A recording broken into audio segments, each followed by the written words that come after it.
Henk Rogers is a computer science graduate who runs his own video game development company based out of Tokyo, Japan, where he lives with his wife Akemi and their 4 children. Akemi serves as the CFO of the company, while Henk does what he does best, dreaming big and chasing the next opportunity. Together they run Bulletproof Software, a game development studio with ambitions far bigger than their current reality. But the truth is that Bulletproof Software is struggling, and the company is not where Henk dreamt it will be. The pressure to turn things around weighs on him every single day. He has a family depending on him, a company he built from nothing, and absolutely no intention of watching it fail. So he does what desperate but determined men do. He keeps trying, relentlessly. Trade shows, computer expos, industry events across the world, always promoting, always pitching, always hunting for the one opportunity that could change everything. And in 1988, he is about to finally find that opportunity. Henk is at the Consumer Electronics Show in Las Vegas, promoting Bulletproof Software's latest game, Go. And Go is going nowhere. Despite all the hard work he poured into it, nobody is stopping at his booth. The floor is buzzing all around him, but his corner of it is quiet in a way that makes Henk feel desperate. He then notices that his salesgirl has wandered off to another booth entirely. He walks over to her furious and tells her to get back to work. She looks at him, gestures at the screen in front of her, and requests him to try the game she's playing once. Relax, Henk. This game's swell. Here, Henk, try it. Within seconds, everything changes. The game is so simple. Geometric-shaped blocks falling, fitting together neatly. A puzzle that never ends. In those few moments of playing, something clicks in Henk's mind. That instinct he has, the one that has kept him going through every setback, is suddenly firing at full speed. This game is something special. This game could be the opportunity that will change the trajectory of his life, forever. The game is called Tetris, and Henk has just found what could be his big break. I played Tetris for 5 minutes. I still see falling blocks in my dreams. It's the perfect game. Why are you telling me this? Henk sits down across from Eddie, his bank manager, the man holding the very real debt of Bulletproof Software's failed game, Go. Henk explains everything. The Consumer Electronics Show, the game he stumbled upon in the middle of a crowded floor, and the licensing rights he has just acquired for the Japanese market, covering PC, games console, and arcade. Henk is buzzing with excitement, but Eddie is furious. The money Henk owed the bank has instead gone towards purchasing the rights to yet another game, yet another bet, yet another dream. Is this a joke? You took the money you owed this bank to buy yet another video game? But Henk is ready for this. He tells Eddie that unlike Go, Tetris is already a massive hit that has taken Russia by storm. Eddie stops him right there, reminding him that there is no video games market in Russia. Henk smiles, because that is exactly what makes this story extraordinary. He tells Eddie about the game's creator, Alexey Pajitnov, a Russian computer programmer who lives a quiet double life behind the Iron Curtain. By day, Alexey worked as a programmer for the Soviet Computer Science Center, but at night, entirely for the joy of it, he invented video games. On his old computer, one without even a graphics card, Alexey built Tetris from nothing. His computer didn't even have a graphics card.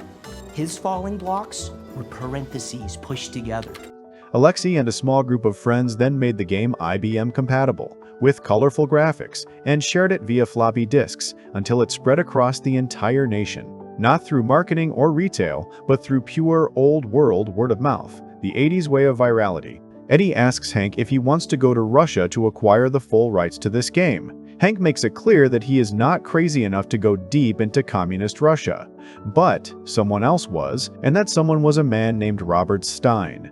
2 years ago, Robert Stein, whose entire business was to scour Eastern Europe for potentially great video games and resell their rights to the West at a premium, had found Tetris. Stein offered the Russians a deal, $10,000 and a 2-cent royalty on every unit sold, in exchange for the worldwide personal computer rights to Tetris. The Russians agreed, and with that deal in hand, Stein's next move was to resell it to Robert Maxwell, the billionaire media tycoon. The billionaire media tycoon? The Robert Maxwell? The one and only. Go on. Robert Maxwell is a large man in both business and stature, the kind whose presence fills a room before he has said a single word. His son Kevin, however, is a different story entirely, a spoiled brat, stiff with entitlement, playing CEO. Kevin Maxwell, CEO of Microsoft. Good to meet you, Kevin. It's Mr. Maxwell, to you, sir. Robert Maxwell is delighted that the game's licenses have finally been acquired for distribution outside Russia, even mentioning casually that Mikhail Gorbachev, the Russian president, is a close personal friend who would be very pleased to see Tetris, a Russian game, reach a worldwide audience. You're not gonna believe where I was yesterday. And then Henk tells Eddie the most interesting part of this all. He found his way into Nintendo's headquarters without an appointment, sneaked his way in, and managed to persuade Nintendo's CEO to play Tetris and watch the reaction unfold in real time. Nintendo, one of the most powerful companies in the gaming world, were so impressed that they offered Henk $500,000 to buy out his rights entirely. 500 grand? Woo! Let me get you that drink. I told them no. Are you out of your fucking mind? Henk turned them down and made a different pitch instead. He would publish the game himself, cover all the upfront costs, and partner with Nintendo directly, reminding them that the greatest success comes with partners like Mario and Luigi or Zelda and Link. Nintendo, intrigued and impressed, agreed to have Henk publish 200,000 copies of Tetris. And now Henk needs $3 million to make it happen, $2 million to publish the copies and $1 million to produce the arcade machines. You feel that strongly about it? Yeah! Then I'm upping your interest rates. Fine! And I want your house as collateral. Fine! And if you miss one payment, that house is ours. Fine! Back home, the atmosphere is very different from the energy of the bank. Akemi, Henk's wife and the CFO of Bulletproof Software, is concerned. She questions his decision to bet their apartment, their home, on yet another game, and her concern runs deep due to the enormous financial burden he has placed on their family. He assures her that this game is different, that this is the one bet that will turn everything around. And then he gestures at something Akemi cannot quite ignore. Their children, who are never quiet, are sitting completely still, utterly absorbed in Tetris. The whole apartment, perhaps for the first time in their lives, is wrapped in complete silence, the kind that only happens when something has genuinely captured a child's full attention. Akemi looks at her husband, and she knows she can trust this man and that this time he is right. In Moscow, Alexey Pajitnov is teaching his children how to play tennis when 4 men arrive to pay him a visit. They are led by Valentin Trifonov, who introduces himself as a representative of the Central Committee of the Communist Party.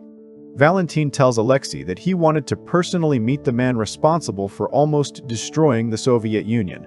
Alexey is puzzled, and Valentin explains that government employees were wasting hours every single day playing Tetris at their desks instead of working. And the problem had grown so severe that the state had been forced to write a dedicated program to block it on every office computer in the country. Valentin then asks whether Alexey is making any money from licensing the game to the West. Alexey tells him that he's not making much from it. Valentin finds this deeply puzzling. A game this addictive across Russia is barely generating any profit elsewhere, and concludes that someone must be cheating. He congratulates Alexey and leaves, taking his men with him and leaving Alexey standing there, puzzled and slightly worried. Kevin Maxwell. Mr. Maxwell, as he would like everyone to know, calls Henk from his private jet with devastating news. Microsoft has already licensed the arcade rights of Tetris in Japan to Sega. Henk is shocked. He pushes back, reminding Kevin that he made a deal with Microsoft's representative in Las Vegas. Kevin is unbothered. Henk signed the contract, but Microsoft never did, and without both signatures, as far as Kevin is concerned, there is no deal. He makes it clear that if Henk continues to push, he has the power to strip him of the PC and games console rights as well. What the fuck, Kevin? It's Mr. Maxwell. What the fuck, Mr. Maxwell? The call ends, and Henk is left distraught. He had promised Eddie that the arcade machines would start generating money immediately, and that promise has just been pulled out from under him. Akemi, like a true leader, does not panic. She calmly gives her team a clear and simple direction: to stop all work on the arcade version and concentrate every resource on the PC and games console. The path forward has changed, and they move with it. Henk meets with Nintendo's CEO, Mr. Yamauchi, and presents him with his own personal copy of Tetris before getting to the real reason for the visit. He tells Yamauchi what Kevin Maxwell did: the pulled arcade rights, the threat hanging over his PC and games console licenses. With the arcade revenue gone, Henk makes a direct request, asking Nintendo if they can release his remaining fee earlier than scheduled. Yamauchi listens, and then tells Henk to travel to Seattle and meet with his team there.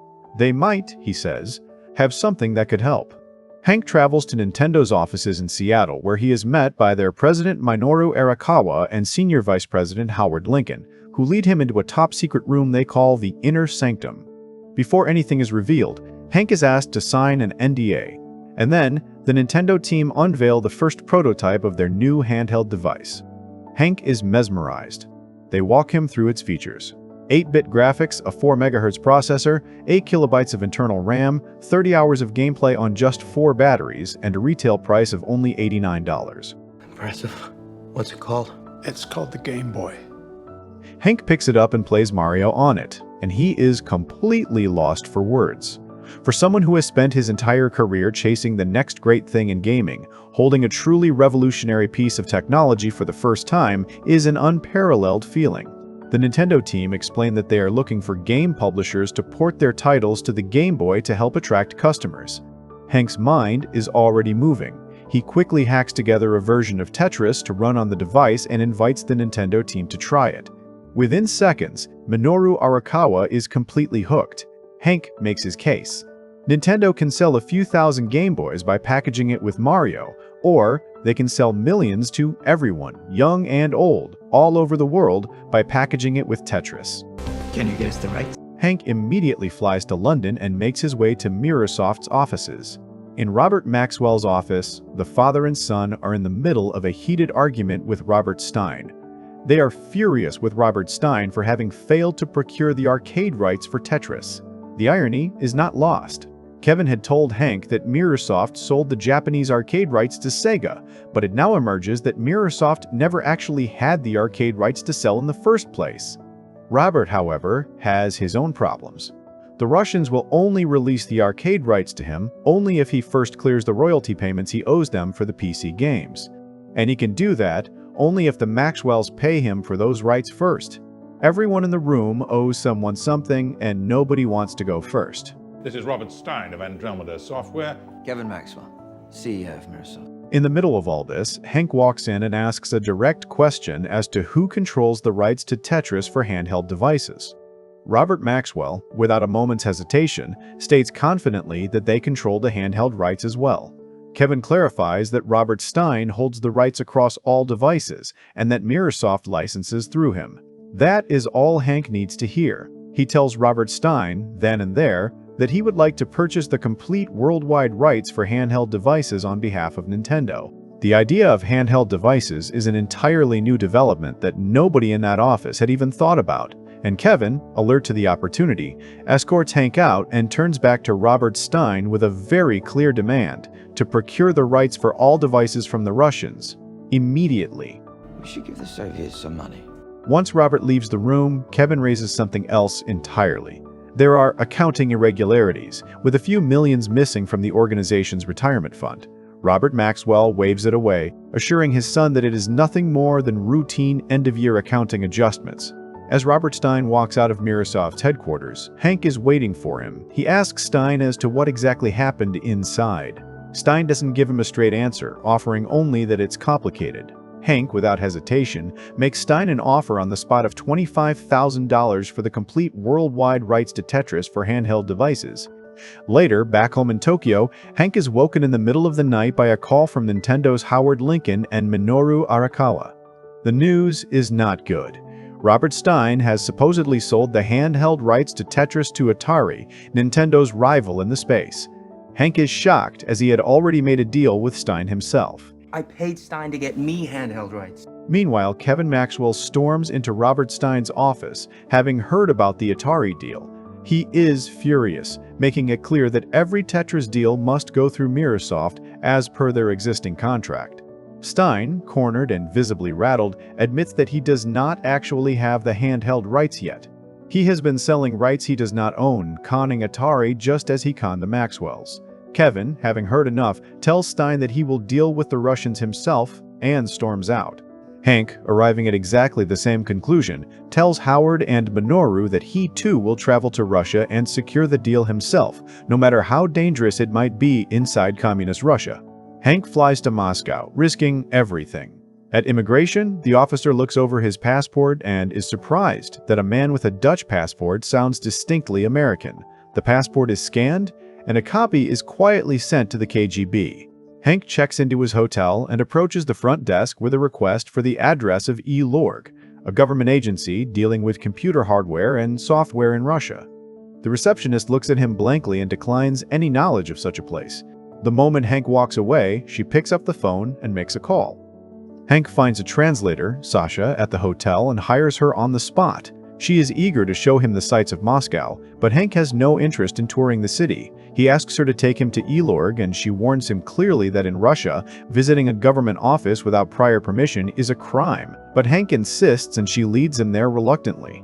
Mr. Rogers, entering a government structure without invite is highly illegal. Inside E-Lorg, Henk meets the agency's chairman, Nikolai Belikov. He introduces himself as the publisher of Tetris for Nintendo in Japan. Belikov listens and then sets the record straight with complete clarity that E-Lorg has not licensed Tetris to anyone or any company for anything beyond the PC version, nothing else. Henk tells him about Robert Stein, about Microsoft, about the web of deals that have been made in Tetris's name, but Belikov dismisses every single one of them. As far as E-Lorg is concerned, none of those arrangements carry any legal weight whatsoever. Henk, shaken by this new twist in the tale, requests another meeting, and Belikov tells him to come back the following day. Somewhere in the background, the KGB is monitoring every move Henk makes. As Henk and Sasha get back to the parking lot, a dangerous-looking man tells Henk to get inside his car. Inside the car, he warns Henk that in Russia, no one can enter a government building without permission, and tells him to go home. Go home. Kevin Maxwell lands in Moscow in his private jet, smug with arrogance. He is received by Valentine Trifonov, who tells him that they will work with him to procure the rights for Tetris. The following day, Henk returns to the E-Lorg office to meet with Belikov, who enters the meeting room accompanied by Alexey Pajitnov himself. Before anything else is said, Belikov makes his position clear that he does not trust Henk. He calls him a liar and a thief. Then Valentine Trifonov walks in and delivers an even starker message, telling Henk plainly that it would be in his best interest to go home, cease production of Tetris immediately, and accept that he has broken his visa arrangement and been illegally selling the game. You go home today? I'm not going home without a deal. Left alone with Alexey, Henk makes him a promise that once the legal mess is untangled, he will make Alexey a millionaire. Alexey receives this with quiet resignation and tells Henk the truth of his situation. In communist Russia, he will not see a single ruble of that money, no matter what any contract says. Belikov returns, and Henk makes his case. He appeals to logic that if he were truly a liar and a thief, he could have easily lied about the arcade rights as well, but he didn't. He tells Belikov that Microsoft cheated him and sold the arcade rights to Sega without his knowledge. Belikov responds that E-Lorg never licensed the arcade rights to anyone. Henk asks to see the original contract between E-Lorg and Stein, and what he finds in it is a bombshell. Stein and the Maxwells have been illegally selling video game and arcade rights around the world that were never theirs to sell. Belikov excuses himself and walks into another meeting room where Kevin Maxwell is waiting. He asks Kevin directly whether Microsoft sold Henk Rogers the rights to publish Tetris for Nintendo in Japan. Kevin attempts to brush past the question and steer the conversation toward the handheld rights instead. Belikov just leaves the room without another word. Fucking call me bastards. Belikov returns to Henk. Having now gone through the original contract with Stein in detail, Henk lays out what he has found. The contract mentions only PC rights, but a Nintendo console is technically a PC, albeit one without a keyboard. By that reading, Stein did not strictly break the contract, and by extension, neither did Henk. However, the contract makes absolutely no mention of arcade rights, which means Stein stole those outright, and that theft amounts to approximately $150,000 worth of unlicensed sales. Belikov takes this in, stands up, and leaves the room again. Where does he keep running to?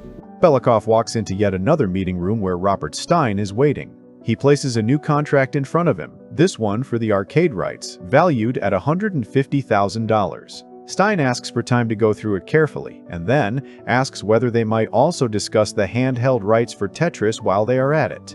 Belikov returns to Henk and tells him that they are done for the day and will continue the following morning. Okay. Outside the E-Lorg office, Henk asks if Alexey can drop him and Sasha to the hotel. As they drive, Henk with his American boldness tries to invite himself to Alexey's home for dinner, but Alexey declines and gives him his phone number instead. Henk gets back into his room and is pleasantly surprised that Alexey had in fact given him his home address and not a phone number. Kevin is furious and makes it clear to Trifonov that he needs the licenses to the entire game on every platform.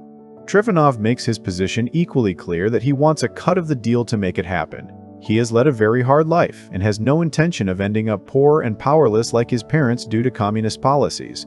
Kevin, the entitled and stuck-up man, draws a line here. He is morally opposed to bribery as he believes he runs an honest company. He tells Trifonov, in no uncertain terms, to fuck off and walks away.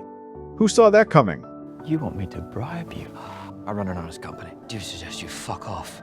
Trifonov, entirely unfazed, picks up the phone and calls Robert Maxwell directly.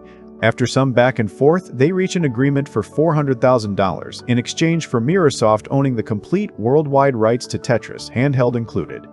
Henk arrives at Alexey's home with a bouquet of flowers.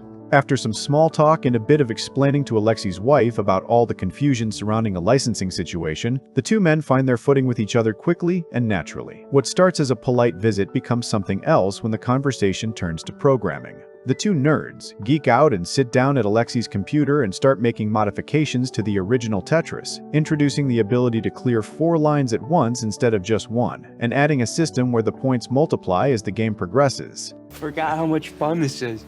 Turns out that Henk was being watched all along. Trifonov receives photographs of Henk visiting Alexey at his home and wastes no time. He and some of his men track Henk down at the entrance of his hotel where they rough him up and threaten him to go home. Henk makes his way up to his room to find it completely trashed and thoroughly turned inside out. Sasha arrives, visibly shaken, and tells him that they did the same to her room as well. She tells him it is best if he goes back home, and then she kisses him. Henk stops her and tells her, quietly and firmly, that he is married.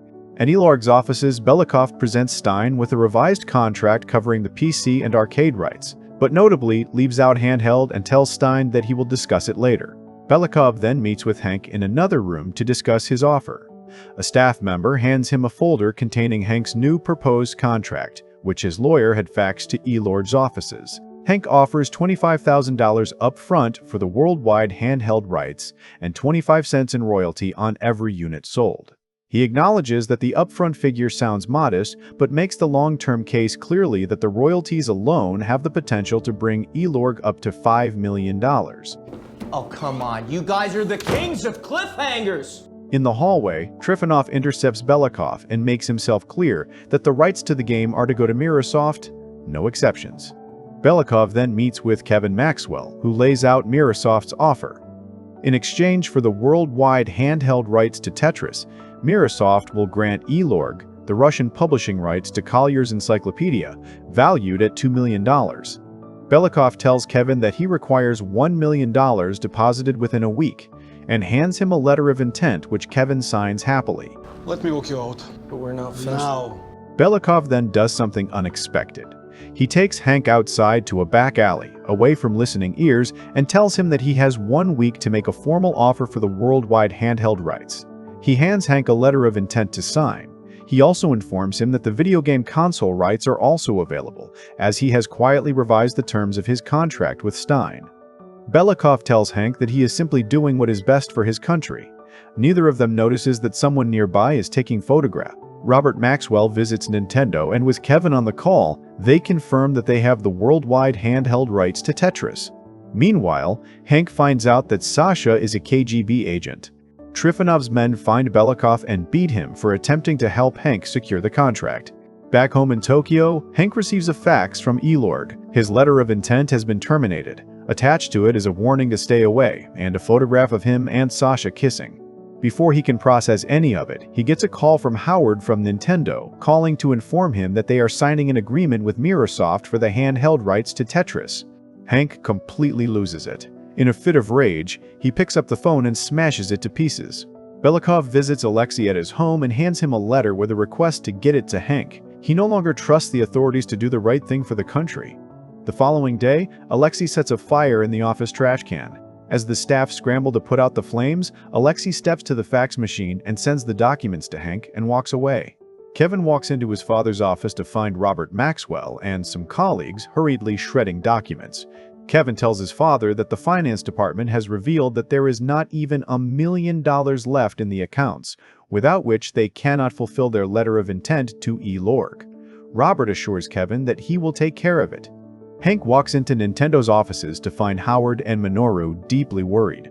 Atari have gained access to Tetris in the United States, and Nintendo are running out of options. Henk hands them Alexey's letter, which states that Microsoft have failed to deposit the $1 million required under their letter of intent, which means they have no rights to Tetris anywhere in the world. And if Microsoft have no rights, then neither does Atari. I'm telling you, Atari doesn't have Tetris anywhere. The KGB moves swiftly against Alexey. He is fired and forcefully removed from his home, and the KGB threaten to end his children. Henk, Howard, and Minoru fly to Moscow and meet with Belikov and Sasha at E. Lorg.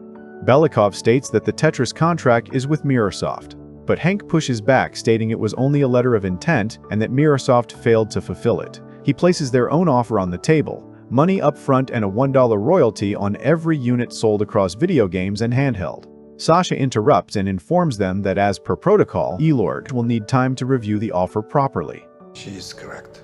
It is protocol. Trifonov calls Robert Maxwell and orders him to deposit the $1 million as per the letter of intent without delay. Sasha challenges Trifonov, asking him why is it so important that the Maxwells get this contract when Nintendo's $5 million offer is clearly the better deal for the country. Trifonov tells her he knows what is best and dismisses her. Back at Microsoft, Kevin finds his father and tells him in a panic about Nintendo's $5 million offer covering video games and handheld rights. Robert is confused as he is certain they already hold the video game rights through Stein. As they are speaking, Stein walks in and punches Kevin square in the face and turns to Robert. He thinks that because of Kevin's meddling in Russia, E. Lorg revised the contract and stripped Stein of the video game console rights entirely. He accuses Robert of failing to pay him his royalties, tells him he has lost everything because of them, and storms out, calling them thieves on his way through the door. The Maxwells fly to Moscow and meet with President Mikhail Gorbachev himself. Robert tells him that an American company is attempting to steal the Tetris contract that rightfully belongs to Microsoft, and in doing so is undermining the very foundations of communist Russia. Gorbachev listens, and then tells Robert plainly that the world is changing and Russia must change with it. He walks away, leaving Robert with nothing. So dude, fuck off. The Maxwells head to E. Lorg and demand that Belikov hand over the rights to Tetris. At that same moment, Henk, Howard, and Minoru walk into the meeting room with their own offer. Belikov turns to Robert and reminds him that alongside the encyclopedia publishing rights, he still requires the $1 million deposit. It is in that moment that Henk realizes that Robert Maxwell has no money and is bankrupt. Belikov signs Nintendo's contract and tells them to leave the country immediately for their own safety. At the reception, Trifonov finds the Maxwells and Belikov informs him that since the deposit was never made, he signed with Nintendo as per protocol. Trifonov, furious at the prospect of walking away with nothing, turns to Robert Maxwell and demands 50% ownership of Tetris. Robert agrees without hesitation. Trifonov immediately moves to intercept Henk and destroy the contract before they can leave Russia. Alexey pulls up outside in his car and bundles Henk, Howard, and Minoru in. He drives hard toward the airport with Trifonov and his men in pursuit, tearing through the streets of Moscow in a chase that goes down to the wire. They reach the airport and check in hurriedly, and Henk promises Alexey that he will fix this situation. Trifonov and his men, in classic movie fashion, stop the wrong plane in search of Henk. Henk, Howard, and Minoru fly out of Moscow and out of their reach. As Trifonov and his men hurry towards the other terminal in a desperate attempt to stop the plane, Sasha intercepts them and arrests them for treason, having already informed her superiors about Trifonov's activities. Back home in Tokyo, Henk slides a check of $5 million across the table, issued to Bulletproof Software from Nintendo, and then, for the first time in a long time, he looks at his family and apologizes for not being present, for all the times he was chasing a bright future for the family, which finally had been realized. The Game Boy and Tetris become a phenomenon. Sales reach an estimated $110 million, far exceeding the $20 million Henk had promised Belikov. Alexey receives two things in the post: a Game Boy and tickets to the United States of America. Henk receives Alexey and his family at the airport, welcoming the man who built Tetris from nothing into his new home and into a new life, into the USA. If you enjoyed this recap, please like the video, share it with someone, and subscribe to the channel for more stories like this.